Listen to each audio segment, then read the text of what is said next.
is my neighbor? The fact that all these centuries, if not millennia, later we are still negotiating our response to this question. As a country, as a city, as a congregation, attests to its enduring relevance. And to be perfectly honest, and maybe I'm throwing in the towel on the question, but I don't think there is an answer, let alone the answer to the question, who is my neighbor? It seems to me the question is not so much prompting an answer as answerability. That is, it's challenging us to consider or to understand who we are accountable for and who we are accountable to.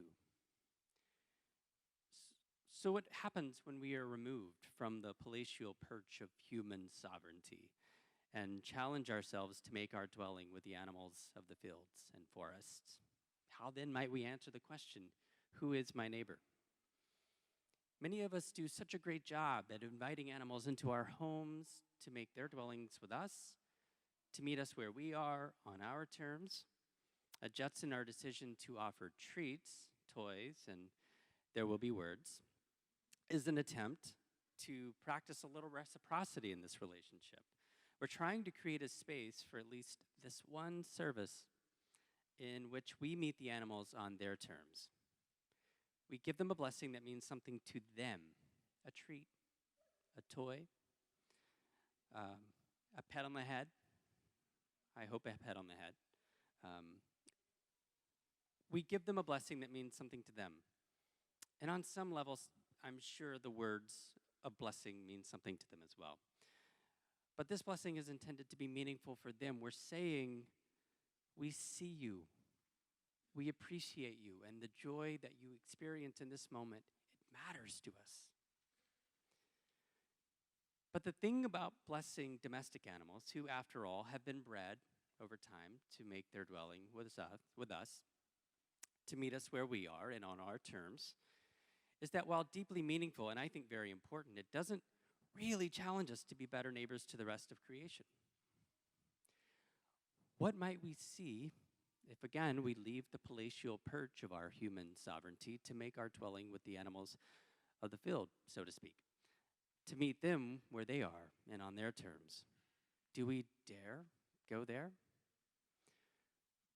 Rapid and widespread and devastating ecological collapse is calling us now to consider this very responsibility. Something like 1 million plant and animal species are on the brink of extinction. A comprehensive assessment released just weeks ago showed us that 29% of the North American bird population, representing about 3 billion birds, have declined. A UN report estimates some 200 species a day go extinct. The experts are pretty unanimous in saying that this is all due to human activity. These animals, too, are and were our neighbors.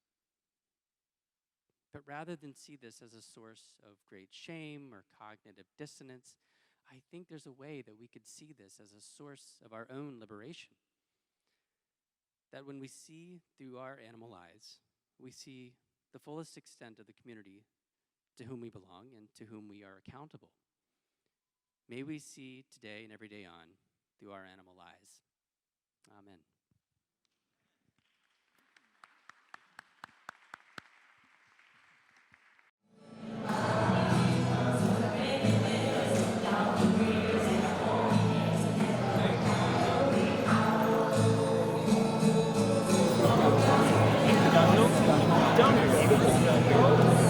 Thank you for the light and life you bring to our world.